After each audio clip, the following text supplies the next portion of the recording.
He thought stopping her would protect the hospital's order, but he had no idea he was about to silence the very thing that could heal it. The rain tapped softly against the tall glass windows of St. Augustine Medical Center, streaking the city lights into blurred lines of gold and white, while inside, the air carried that familiar sterile stillness, broken only by the rhythmic beeping of heart monitors and the hushed footsteps of nurses moving quickly across polished floors. It was nearing 9:30 p.m., the kind of hour when exhaustion settled into the walls themselves, when even the strongest voices softened into whispers, and hope felt just a little more fragile. Sister Eleanor Hayes moved quietly through the hallway, her worn black shoes making barely a sound, her hands folded gently at her waist as she passed each room with the same steady presence she had carried for years. To most staff, she was simply the nun, the one who volunteered late shifts, wiped down chairs in waiting rooms, and sat beside patients who had no one left to call, her gray habit blending into the background as if she were part of the building itself, unnoticed, unremarkable, and easily dismissed. She paused briefly outside room 214, where a young boy named Caleb lay fighting a battle far too heavy for his small frame, his mother asleep in the chair beside him, her hand still wrapped loosely around his. And for a moment, Sister Eleanor closed her eyes, whispering something too soft for anyone else to hear, something between prayer and promise. Inside the room, Caleb stirred slightly, his voice barely above a breath as he murmured, "Is there music tonight?" And though no one else heard it, the question seemed to echo down the hallway like a fragile wish searching for an answer. At the far end of the corridor stood an old, upright piano, its polished wood dulled with time, placed near the family lounge where it had long since become more decoration than instrument, a relic no one touched, partly out of policy, partly out of indifference.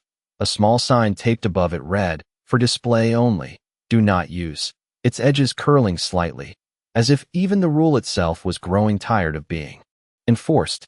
Sister Eleanor's eyes lingered on that piano as she stepped closer, her fingers brushing lightly along its surface, and for the briefest second, something shifted in her expression, something deeper than memory, something that belonged to a different life entirely. But before that moment could take shape, a voice cut cleanly through the quiet. "Sister, I'm going to have to ask you to step away from that," Dr. Brian Caldwell said, his tone controlled but firm as he approached, his white coat crisp, his presence commanding the space without effort. He had built his reputation on precision, on maintaining order in a place where chaos was always waiting just beneath the surface. And tonight, more than ever, he was not willing to let anything disrupt it. Sister Eleanor turned slowly, her face calm, her eyes steady, as if his words had not startled her at all, and she simply nodded, though her gaze flickered once more toward the piano before returning to him. "It's been a long day," he continued, glancing briefly at the hallway behind her. "Patients need rest, not distractions." The last word hanging just slightly heavier than the others, as if it carried an unspoken judgment. A nurse passing by hesitated for a moment, sensing the tension, then moved on quickly, her footsteps fading into the distance, leaving behind a silence that felt thicker than before. Sister Eleanor did not argue, did not explain, did not even shift her posture. She simply stood there, her presence quiet but unyielding, and in that stillness, something about her felt immovable, as though she were rooted not in the hospital floor, but in something far older, far deeper than any rule posted on a wall. Dr. Caldwell exhaled, his patience thinning just slightly as he gestured toward the sign. "It's policy, sister," he said, more sharply now. "We can't have people just walking up and playing instruments whenever they feel like it." And though his words were measured, there was a faint edge of dismissal beneath them, the kind that came from believing you already understood someone before they had spoken a single word. For a moment, neither of them moved, the fluorescent lights humming softly. Above, the distant monitors continuing their steady rhythm, and somewhere down the hall, a child's quiet breathing filled the space between them. Then, without a word, Sister Eleanor lowered her gaze, her fingers slipping away from the piano as she turned slightly, as if to leave, her steps as quiet as when she arrived. But there was something different now, something unresolved, something waiting. And in that quiet hospital, beneath the weight of rules and routines, A single unspoken moment lingered in the air, unnoticed by most, but powerful enough to change everything that came next. The hallway did not return to normal after she walked away, even though everything looked exactly the same, because something unspoken had already begun to shift beneath the surface, something quiet but persistent, like a memory trying to find its way back. Sister Eleanor continued down the corridor with her usual steady pace, her hands once again folded gently in front of her, her expression calm. But there was a weight in her eyes now that had not been there before, a kind of stillness that carried more than silence. And as she passed each room, the faint glow from inside reflected softly against her face, revealing the lines of a life lived not in comfort, but in quiet endurance. In room 214, Caleb's breathing had grown shallower, the rise and fall of his chest uneven, as if each breath required more effort than the last. And his mother stirred slightly, adjusting the blanket around him with trembling hands, her eyes red from hours without rest, her voice breaking as she whispered, "You are going to be okay, sweetheart." Though even she did not sound convinced, Sister Eleanor paused again at the doorway, watching them for a moment longer this time, and when Caleb's eyes opened just slightly, searching the room, she stepped in without hesitation, her presence gentle but certain, as if she had been expected all along. "Sister," the boy whispered, his voice thin but hopeful. "You heard me earlier, right?" And she knelt beside him slowly, lowering herself with care, her hand resting lightly against the edge of the bed as she nodded, her eyes softening. "I did," she said quietly, her voice carrying a warmth that seemed to settle the air around them. "You asked for music."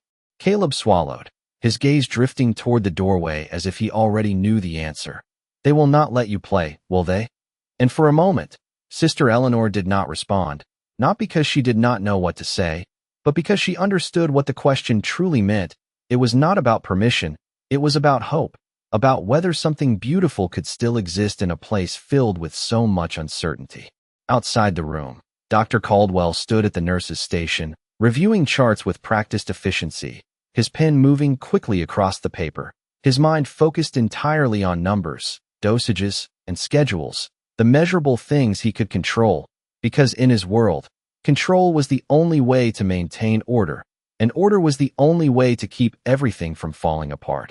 He glanced briefly toward room 214, noticing Sister Eleanor inside, and for a second, something flickered in his expression, something close to concern, but it was gone almost as quickly as it appeared, replaced by the same firm resolve he carried through every decision. Back in the room, Sister Eleanor leaned closer to Caleb, her voice barely above a whisper now. "Sometimes," she said gently, "the most important things are not the ones we are told we can do, but the ones we know we must." And the boy's lips curved into the faintest smile, as if those words alone had already given him something to hold on to. His mother looked up, her eyes searching Sister Eleanor's face, silently asking a question she was too afraid to speak aloud, and in that moment there was no need for explanation, only understanding. The clock on the wall ticked steadily, each second marking time that felt both too slow and too fast. And as Sister Eleanor stood once more, there was a quiet determination in her movement, something that had settled into place with absolute clarity. She turned toward the door, her steps measured, her posture unchanged, but the air around her seemed different now, heavier, as though it carried the weight of a decision already made. Out in the hallway, the piano sat exactly where it had before, untouched, silent, waiting, its presence almost invisible to those who passed by without looking. But to Sister Eleanor, it was no longer just an object. It was something else entirely, something that belonged to a part of her she had kept hidden for far too long. As she approached it again, the soft hum of the hospital seemed to fade slightly, not because it disappeared, but because something more important was beginning to take its place. From across the corridor, Dr. Caldwell looked up once more, his eyes narrowing slightly as he saw her return to the same spot, his jaw tightening just enough to reveal his growing frustration. And as he set his pen down and took a step forward, the distance between them began to close again. But this time, it did not feel like a simple correction of policy. It felt like the beginning of something neither of them fully understood. And in that fragile space between rules and compassion, between authority and quiet conviction, The next moment waited, suspended, ready to reveal what neither of them had yet seen. Dr. Caldwell's footsteps echoed with controlled urgency across the polished floor as he closed the distance between them, his presence cutting through the quiet like a line drawn in certainty. And when he reached her, his voice came low but unmistakably firm. "Sister Eleanor, I already explained the policy," he said, his eyes fixed on her hands resting near the piano keys. "This is not appropriate, not at this hour, and not in this environment." And yet, for the first time, there was something else beneath his authority, something less certain, something that had not been there before. Sister Eleanor did not turn immediately, her gaze still resting on the worn ivory keys, her fingers hovering just above them, not touching, not yet, as if she were listening for something only she could hear. And when she finally faced him, her expression remained calm, but her eyes carried a quiet depth that made his words feel smaller than he intended. "Doctor," she said softly, her voice steady and unhurried. "There are moments when silence does more harm than sound," and though the sentence was simple, it seemed to linger between them with unexpected weight. Around them, the hospital continued its routine, nurses moving past with clipped steps, a cart rolling faintly in the distance, the hum of machines blending into a constant backdrop. But here, in this narrow stretch of hallway, time seemed to slow, as if the building itself were holding its breath. Dr. Caldwell exhaled, his jaw tightening slightly, his mind searching for the right words to reassert control, to restore the order he had spent years perfecting, because in his experience, every exception led to unpredictability, and unpredictability was something he could not afford. "This is not about philosophy," he replied, more sharply now. "This is about patient care, about maintaining a controlled environment, and about following procedures that exist for a reason." And as he spoke, he gestured again toward the small sign above the piano, as if the printed words alone should end the conversation. But Sister Eleanor did not move away this time, and that stillness, that quiet refusal to retreat, unsettled him more than any argument could have, because it did not challenge him directly. It simply remained unshaken. Down the hallway, a nurse slowed her pace, her eyes flickering toward the scene, sensing something unusual, something that did not fit the usual rhythm of the night shift. And from inside room 214, Caleb's faint voice drifted out again, barely audible. "Please," the single word carrying more weight than its volume could hold. And though it was not directed at anyone in particular, it reached them both. Sister Eleanor's eyes softened at the sound, and without looking away from Dr. Caldwell, she spoke again. "There is a child who is asking for something simple, something human," her voice never rising, never demanding, only stating what was already true. "And sometimes, doctor, what we call disruption is simply comfort arriving in a form we do not expect." Dr. Caldwell's expression shifted, just slightly, the certainty in his posture wavering for the briefest moment as the words settled in. But habit returned quickly, reinforcing the boundaries he trusted. "And sometimes," he countered, though his tone had lost a fraction of its sharpness, "comfort must come within limits, because without limits, we risk creating more harm than good." Yet even as he said it, there was a hesitation, a subtle pause that revealed the crack beginning to form beneath his certainty. Sister Eleanor turned back to the piano then, her movements slow and deliberate, her fingers lowering just enough to rest lightly against the keys without pressing them, as if reacquainting herself with something long set aside. And in that moment, the distance between what was allowed and what was needed felt thinner than ever before.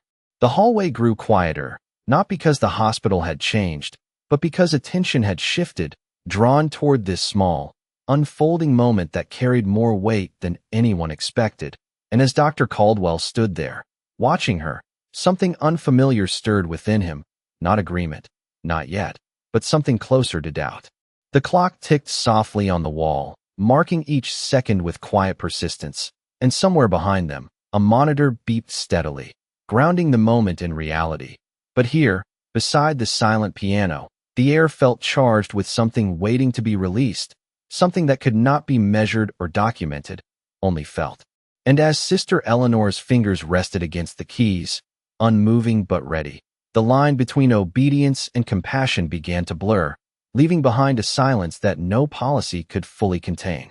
For a long second, nothing happened, and in that stillness, it felt as though the entire hospital had narrowed down to the space between her fingers and the silent keys, as though everything that mattered now rested on whether she would press down or step away.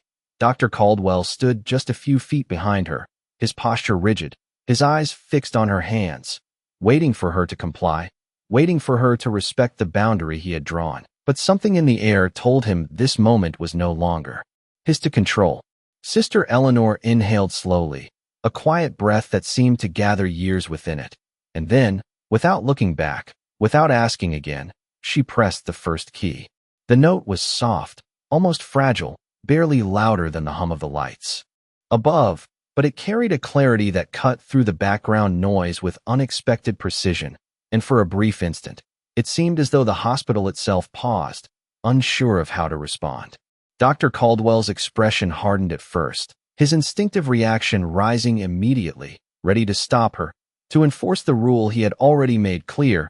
But before he could speak, the second note followed, then a third, and suddenly, what began as a single sound became something else entirely, something structured, something intentional. The melody unfolded slowly, each note placed with care, not rushed, not forced, as if it had been waiting patiently for the exact moment it was needed. And with each passing second, the sharp edges of the hospital's noise softened, replaced by something warmer, something that did not belong to procedure or policy, but to memory and feeling. A nurse pushing a cart down the hallway slowed, her hands pausing on the handle as she turned her head slightly, her expression shifting from routine focus to quiet curiosity. Another nurse stepped out of a patient room, drawn by the sound, her movements slowing as she listened, and even the distant conversations near the nurse's station faded into a hush that no one consciously commanded, but everyone seemed to understand. Inside room 214, Caleb's breathing steadied just enough to be noticed, his small chest rising a little more evenly as the music reached him, and his mother, who had been gripping his hand tightly, felt something change, something she could not explain, only recognize, as her shoulders eased slightly, as if the weight pressing down on her had been lifted just enough to let her breathe again. Sister Eleanor did not look around, did not acknowledge the growing stillness, her focus entirely on the piano, her fingers moving with a confidence that contradicted every assumption made about her, each note flowing into the next with a natural grace that could not be learned in a moment, only carried across a lifetime. The melody deepened, growing richer, more expressive, weaving something delicate yet powerful into the air, something that seemed to reach beyond the walls, beyond the machines, into the quiet places where fear and hope lived side by side. Dr. Caldwell remained where he stood, but his stance had changed, the tension in his shoulders loosening just slightly, his expression no longer fixed in authority, but caught somewhere between resistance and recognition, as if he were hearing not just the music, but what it revealed about everything he had tried to contain. His eyes flickered toward the rooms lining the hallway, noticing the subtle shifts, the way people had stopped, the way the usual urgency had softened, and for the first time, he did not move to interrupt it. The melody rose gently, then fell again, like a steady breath, filling the space with something undeniably human, something that did not disrupt the hospital, but quietly transformed it. And in that moment, the line he had drawn between order and compassion began to dissolve, replaced by something far less predictable, but far more real. And as Sister Eleanor's hands continued across the keys, steady and unwavering, the silence she had been denied gave way to a sound that no one in that hallway would forget. The final notes did not end abruptly. They lingered, stretching into the air like a quiet goodbye that refused to be rushed. And as Sister Eleanor's fingers slowed, the melody softened into something almost weightless, as though it were gently placing itself into the hearts of everyone who had heard it. No one moved, no one spoke, and for a moment, even the machines seemed to hum more quietly, as if they too were listening. In room 214, Caleb's eyes were open now, not wide with fear as they had been before, but calm, focused on something beyond the ceiling, beyond the walls, as though the music had given him a place where pain could not reach, and his small hand tightened just slightly around his mother's, a subtle strength returning that had not been there minutes ago. Tears slid down her face, but they were different now, no longer driven by helplessness alone, but by something softer, something closer to relief. And she leaned closer to him, whispering words that carried more hope than before. Out in the hallway, the nurses stood still, their tasks forgotten. For a few precious seconds, their eyes reflecting the quiet impact of what they had just witnessed, and one of them, the same nurse who had paused earlier, brought her hand to her mouth, her composure breaking in the most human way, because what filled the space was not just sound, it was connection, something no protocol could schedule or regulate. Dr. Caldwell remained where he stood, but the man who had insisted on rules only moments ago felt distant now, replaced by someone confronting a realization he had not prepared for. His gaze fixed on Sister Eleanor as she lifted her hands gently from the keys, her posture unchanged, her expression peaceful, as though she had simply done what was necessary and nothing more. His throat tightened slightly, not from emotion he could name, but from the absence of the certainty he once relied on. And, as he looked around, truly looked this time, he saw what he had missed before, the softened faces, the quiet tears, the way the atmosphere had shifted from tension to something undeniably human. Sister Eleanor turned slowly, her eyes meeting his, not with defiance, not with triumph, but with a quiet understanding that asked for nothing in return, and in that silent exchange, no words were needed, because everything that mattered had already been said through the music. For a moment, Dr. Caldwell opened his mouth as if to speak, as if to reclaim the authority he had carried so confidently, but the words did not come, and instead, he simply nodded, a small, almost imperceptible gesture that carried more weight than any command he had given before, and then he stepped back, creating space not out of obligation, but out of recognition. The hallway slowly came back to life, footsteps resuming, carts moving, conversations picking up in hushed tones, but something had changed, something that could not be undone, because once people had felt it, truly felt it, they could not return to seeing things the same way. Sister Eleanor walked past him without a word, her steps as quiet as ever, her presence once again blending into the rhythm of the hospital. But now, those who noticed her did so differently, their eyes following her with a new kind of respect, one that did not come from status or explanation, but from what they had just experienced. Inside room 214, Caleb's breathing remained steady, his face relaxed in a way that had seemed impossible before, and his mother, still holding his hand, closed her eyes briefly, as if committing the moment to memory, as if she understood that what had just happened was something rare, something that could not be measured or repeated on demand. Dr. Caldwell stood alone for a second longer, his gaze drifting back to the piano, the sign still taped above it, unchanged, but now feeling strangely out of place, as though it belonged to a version of the hospital that no longer existed in quite the same way. And as he turned away, his steps slower than before, there was a quiet acknowledgement settling within him, not spoken, not formalized, but undeniable. And in that hospital, where rules had always defined what was allowed, something far more important had revealed what was needed, leaving behind a silence that no longer felt empty, but full of something that would remain long after the music had faded. The hospital did not forget what happened that night. Even though by morning the floors were polished again, the schedules reset, and the steady rhythm of routines resumed, as if nothing extraordinary had taken place. But something subtle remained in the air, something that could not be documented in charts or explained in reports. The piano still stood in the same corner, the small sign still taped above it. But now people looked at it differently, not as an object to ignore, but as something that had quietly changed the space around it. Sister Eleanor moved through the early hours just as she always had, her presence calm, her steps unhurried, carrying a tray of water cups to the nurse's station, her eyes lowering respectfully as staff passed. Yet those same staff members now paused for just a fraction longer, offering small nods, soft smiles, gestures of acknowledgement that had not existed before, as though they had seen something they could not fully explain but could not dismiss either.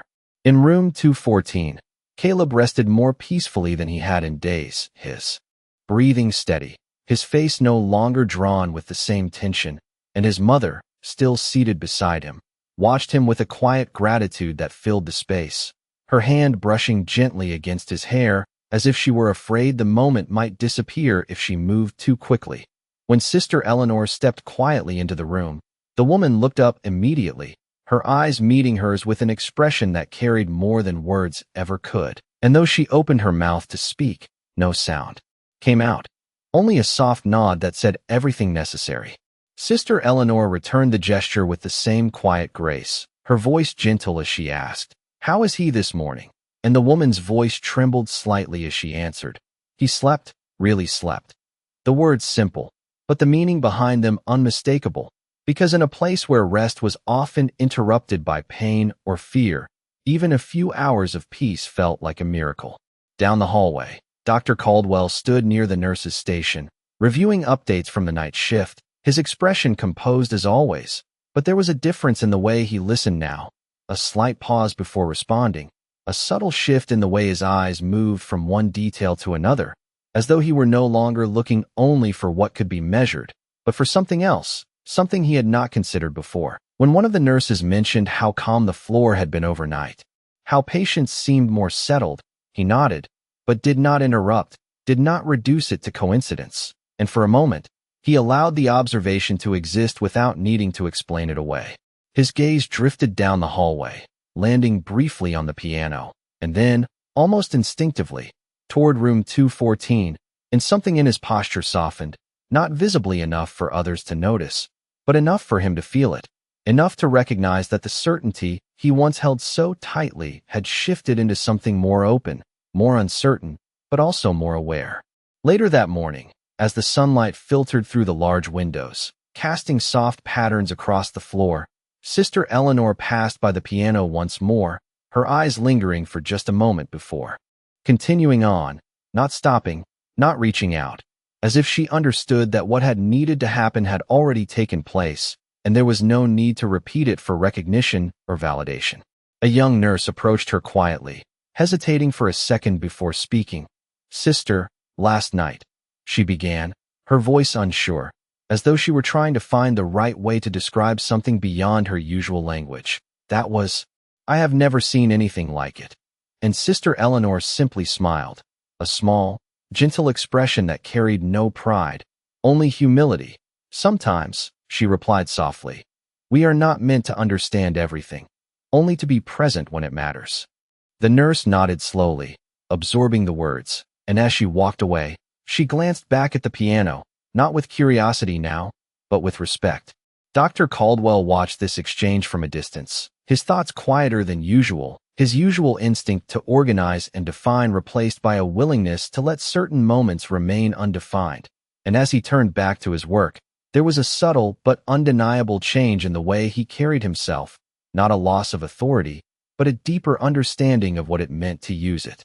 And in that hospital, where every action had once been guided by strict lines and clear rules, something new had taken root, something that could not be written into policy, but could be felt in the way people moved, spoke, and listened, a quiet reminder that sometimes the most powerful forms of care were the ones that asked for nothing, but gave everything in return. By mid-afternoon, the hospital had returned to its familiar rhythm, but beneath the surface, something continued to unfold in ways no one had anticipated, like a quiet echo that refused to fade.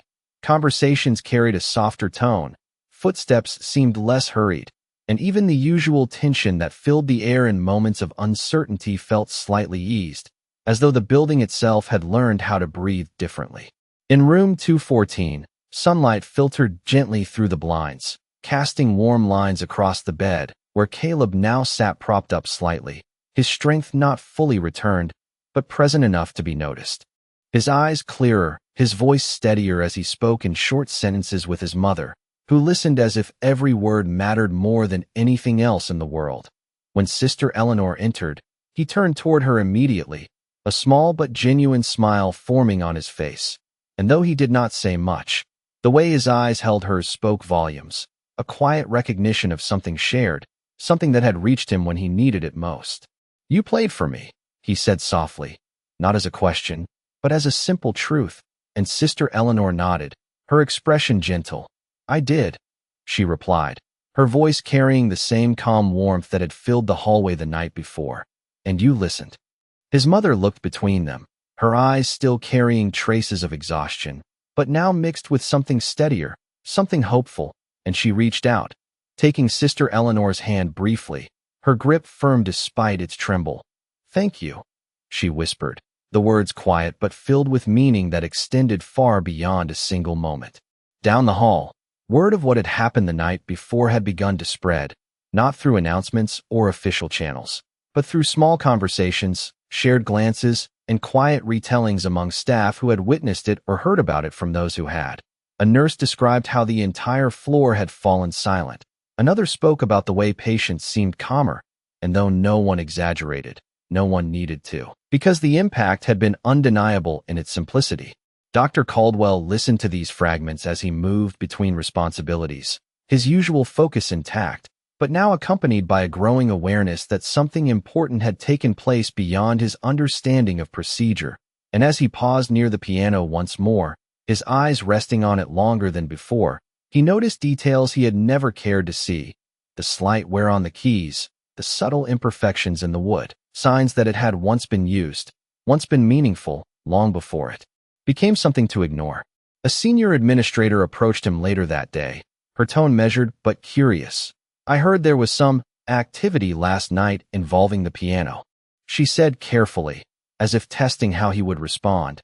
And for a moment, Dr. Caldwell considered giving a standard answer, something about policy and exceptions, something that would neatly contain the situation within acceptable limits. But instead, he paused, his gaze steady, and said simply, "There was music, and nothing more, because anything beyond that felt unnecessary, even inadequate." The administrator studied him for a moment, then nodded, perhaps sensing that whatever had occurred did not fit neatly into the categories they were used to managing. And as she walked away, she glanced once at the piano, her expression thoughtful rather than dismissive. Sister Eleanor continued her work without change, moving from room to room, offering quiet presence, adjusting blankets, speaking softly with those who needed comfort. Her role unchanged in title, but altered in perception, because now, people saw her not as background, but as something essential, something that had always been there, simply unnoticed until it mattered most.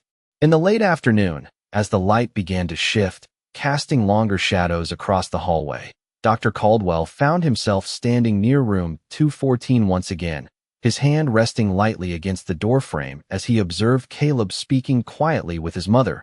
And for a moment, he allowed himself to remain there without interruption, without purpose beyond witnessing, something he had rarely permitted himself to do. And in that quiet observation, something settled within him, not a complete transformation, not a sudden revelation, but a gradual understanding that care was not always defined by control, and that sometimes the most meaningful change began not with authority, but with the willingness to listen to what had been overlooked. Evening settled gently over the hospital, bringing with it a quieter pace, a softer rhythm, and a sense that something unseen continued to unfold beneath the surface, because what had begun the night before had not ended with a single song. It had simply changed form, moving through conversations, gestures, and decisions that now carried a different weight. The piano remained in its place, unchanged in appearance, but no longer overlooked, its presence now holding a quiet significance that people acknowledged without needing to explain.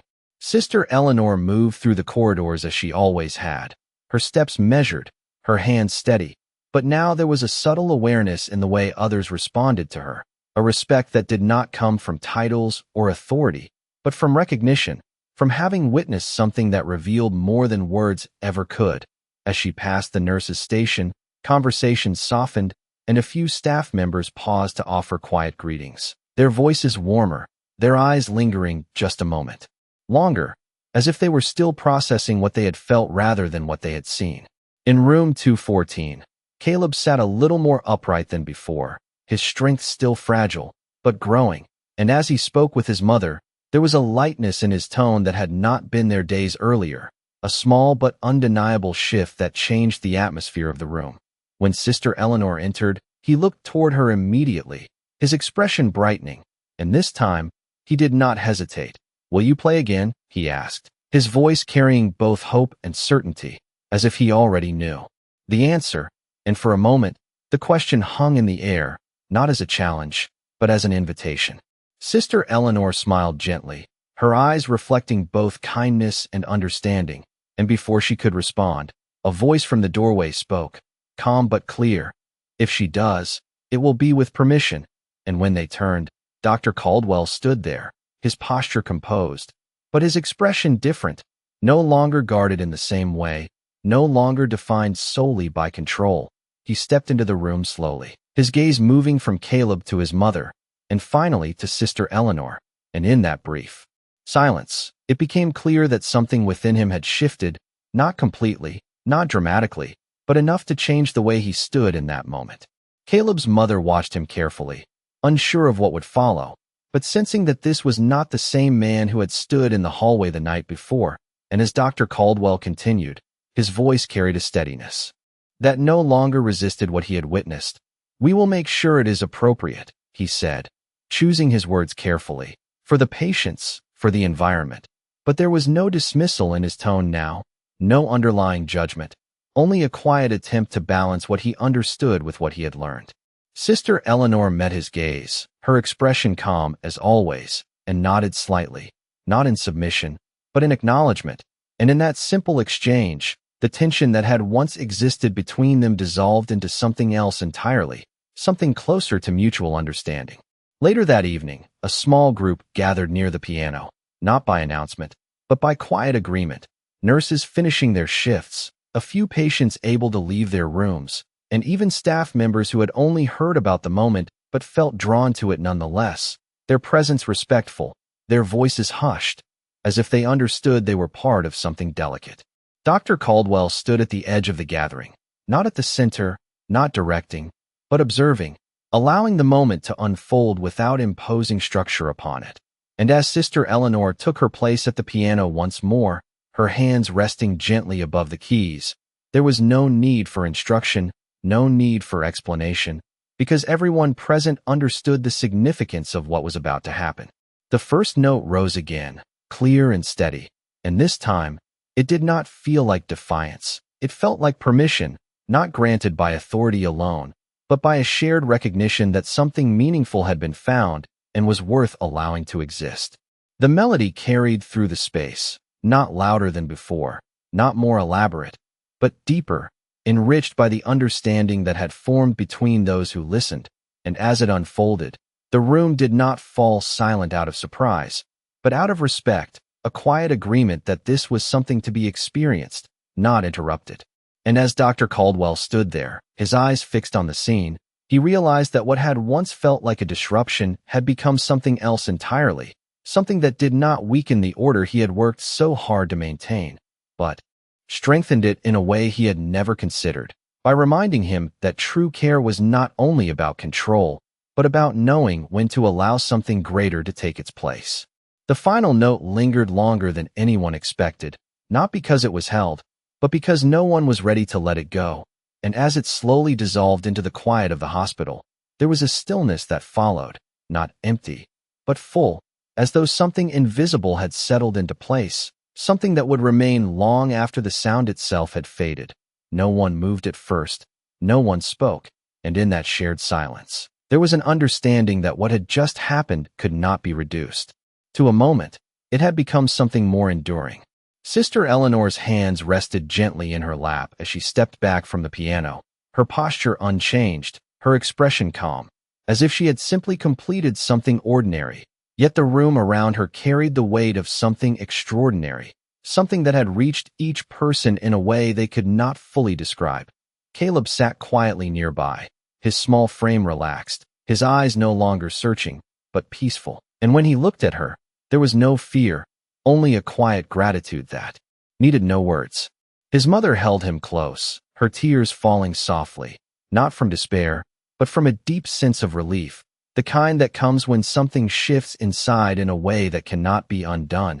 And she whispered something to him that no one else could hear, but the way he nodded told its own story.